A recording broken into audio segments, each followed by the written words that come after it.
తాను పెట్టబోయే రాజకీయ పార్టీకి పెద్ద ఎత్తున కుల సంఘాల మద్దతు కూడగడుతున్నారు వైఎస్ షర్మిల. గత 2 రోజులుగా సంఘాల ప్రతినిధులతో షర్మిల భేటీ అవుతున్నారు. ఇప్పటి వరకు మాల, మాదిగ సంఘాలతో పాటు రెడ్డి సంఘాల నుంచి మద్దతు లభించగా నేడు బీసీ సంఘాలు సైతం షర్మిలను కలవనున్నాయి.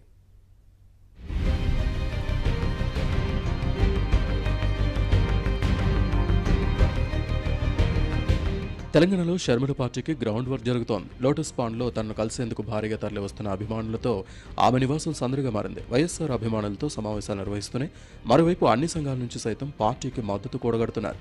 గత 2 రోజులుగా షర్మిలను ఆమె నివాసంలో వరుసగా కుల సంఘాల నేతలు కలుస్తున్నారు. షర్మిల పెట్టబోయే పార్టీకి పూర్తి స్థాయిలో మద్దతు ప్రకటిస్తున్నారు.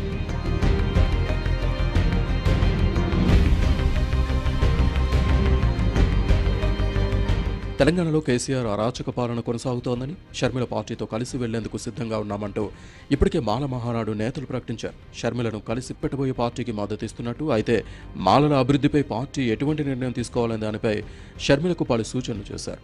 అదేవిధంగా ఎంఆర్పీఎస్ సైతం షర్మిల పార్టీని స్వాగతించింది. తెలంగాణలో ప్రత్యామ్నాయ పార్టీ అవసరముందని, అది షర్మిలతోనే సాధ్యమవుతుందన్న ఆలోచనతో చర్చలు జరిపినట్లు సంఘం నేతలు తెలిపారు. మాదిగలు ఎదుర్కొంటున్న సమస్యల పరిష్కారానికి భవిష్యత్ కార్యాచరణ ఎలా ఉండాలనే దానిపై చర్చించినట్లు మాదిగ హక్కుల పోరాట సమితి నేతలు తెలిపారు.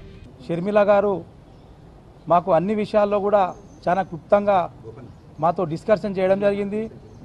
తెలంగాణ రాష్ట్రం వచ్చిన తర్వాత తెలంగాణ రాష్ట్రంలో పరిపాలన ఏ విధంగా ఉందని చెప్పి వారు అడిగినప్పుడు మేము అనేక విషయాలు చెప్పడం జరిగింది. మరి రాష్ట్రం వచ్చిన తర్వాత కేసీఆర్ గారు ముఖ్యమంత్రి అయిన తర్వాత 7 సంవత్సరాల పరిపాలన దగ్గరకు వస్తూ ఉంది. ఇప్పుడు మరి అనేక రకాలుగా కేసీఆర్ గారు ఇచ్చిన మాటలన్నీ కూడా ఆ మాటలు నిలబెట్టుకోలేకపోయిండు. మహబూబ్నగర్ను డెవలప్ చేసిందంటే వైఎస్ రాజశేఖర రెడ్డి చాలా గొప్ప పనులు. ఆ పనులు ఇంతవరకు కూడా మర్చిపోతలేము. అందు గురించనే చర్చించి ఉదయపూర్వకంగా కలిసి షర్మిలాదేవిని మేము మాట్లాడి చర్చలు వచ్చినాయి. ఏంటంటే నీవు ముందుకు నడుమమ్మ, అందరూ సహకరిస్తారు, నీ పార్టీ ముందుకు వస్తుంది. ఏంటంటే పార్టీ మీ నాయన అడుగుదాడల్లా నీకు పోతేనంటే మంచి స్పందన ఉంది అని కూడా మాట్లాడి చర్చించినాం. మరోవైపు తెలంగాణలో రెడ్డి సంఘం సైతం షర్మిల పార్టీకి మద్దతు ప్రకటించింది. తెలంగాణ ఏర్పాటు జరిగాక రెడ్డిలకు రాజకీయంగా ప్రాధాన్యత లేదని, షర్మిల పార్టీతో తమకు పూర్వ వైభవం వస్తుందని రెడ్డి సంఘం నేతలు ప్రకటించారు. రాష్ట్ర వ్యాప్తంగా రెడ్లంతా షర్మిల పార్టీ వైపు ఉంటారని ప్రకటించారు. తప్పకుండా షర్మిలమ్మ పార్టీతోటి న్యాయం జరుగుతుంది. మేమందరం కూడా 90% మంది రెడ్లు షర్మిలమ్మతోటే ఉంటారు.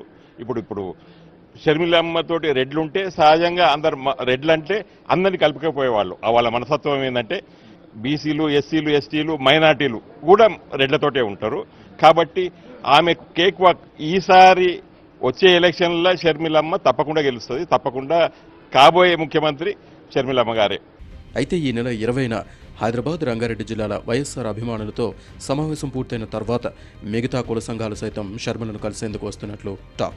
అన్ని కులాలకు తగు ప్రాధాన్యమిచ్చే విధంగా ఇప్పటి నుంచే కార్యాచరణను షర్మిల సిద్ధం చేసుకుంటున్నారట. కుల సంఘాలతో పాటు తెలంగాణలో ఉన్న మహిళా సంఘాలతో పాటు కొంతమంది పారిశ్రామికవేత్తలు, ఎన్ఆర్ఐలు సైతం షర్మిలను కలిసి మద్దతు తెలిపారు.